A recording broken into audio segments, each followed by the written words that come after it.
W693 Breakfast with 24 minutes before 6 on a Monday morning. This is 3AW. Good morning, Burns. Good morning to you. Have you ever been to Dubai? No. I've been to Dubai, and I found this. I woke up a bit early this morning, so I was just sort of mucking around on my phone, and I found a story. I'm actually quite lucky to be here. A British couple have been told that they must wait a further month to find out if they must serve a month in prison for publicly kissing in a Dubai restaurant. Dubai is a tourist destination, you know, just a place where you go to on holidays. These two have been told they can't leave. There was someone, they're sort of 25 and 24. There's nothing inappropriate about it. I don't sympathise with them at all. I think it's very rude to kiss people in public. You'd give people a month's jail for kissing in public here, would you? I would. Yes. And to married couples who hold hands in public? Oh, that's ridiculous. 10 strokes of the rotan? Yeah, that'll do. Yeah. But I don't know. I've been to Dubai. No one, I mean, we warn people. The only married couples I know who hold hands are people who are married to someone else. Oh, I can't believe that. But imagine if someone, apparently there's a woman, a 38-year-old woman who was in the restaurant, and like a local Dubai national, who was in the restaurant with her child, who was offended by it, so complained, and the next thing you know, they come along and put the come-alongs on them, and off to both GAOL and JAIL. Was the female participant wearing a burqa? I do not believe so. I believe her name was, Cheryl McGrath or something. Let me get a Charlotte Lewis was her name. Okay. Yeah, the other bloke is Atman Najafi, but he's a British bloke, a British expatriate in Dubai. They breached the strict public decency laws. I think there should be public decency laws here. What, you shouldn't be allowed to kiss in public? No. Right. Stab, yes. Oh, that's glass in public, yeah. no problems at all, but Yeah. don't you ever kiss in public? Good grief.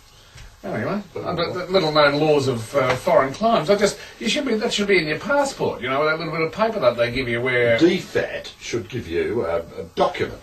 That's what we do. detailing. Can we look up DFAT for travel warnings either to Dubai or the United Arab Emirates to say whether it is against the law to kiss in Dubai, that there's a DFAT warning about kissing in Dubai. Well, what's Valentine's Day like in Dubai? Oh. If there's any listeners in the United Arab Emirates, what do? You No, I suppose you write stuff down and show it to the person you're having dinner with, do you? Yeah. You write down. I would like to kiss you, but it's against the law. And then you write down kiss, that's right. Yeah. And you write down kiss, and you hold up kiss back. Mm. Then you hold up a thing saying possible tongue. No, I write down not at this stage. A friend of mine said what did he say? Something about there'll be no kissing. He said too messy. Is that right? Yes. I take it they're now happily married, are they? Oh no. No. No, not this fella. Now, did I tell you, getting off all this romantic rubbish, did I tell you that Laura Dundeving is who Marty Pask hooked up with. Give me another Marty Pask fact, just to make 3 Marty Pask facts in the morning. He used to play football for University Blacks. Do we have enough Marty Pask now? Well, I'm not familiar with what he did. Well, he's just one of those blokes who seem to hook up with famous and beautiful women. Yeah. There are just a few of them around.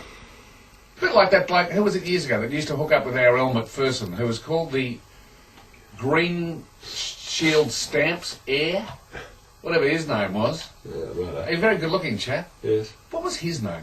Yeah, for a couple of bottles of Bordeley. 96900 693. Who was the Green Shield Stamps Heir who used to squire? I think he went from Elle Macpherson to Kylie Minogue. And he used to walk around and he dressed well, and they said he was the Green Shield Stamps Heir, and it turned out he wasn't the Green Shield Stamps Heir at all. So, and what was his job? He was the Green Shield Stamps Heir who had No, hooking up with famous women. famous Australian women. Yes. Was his car.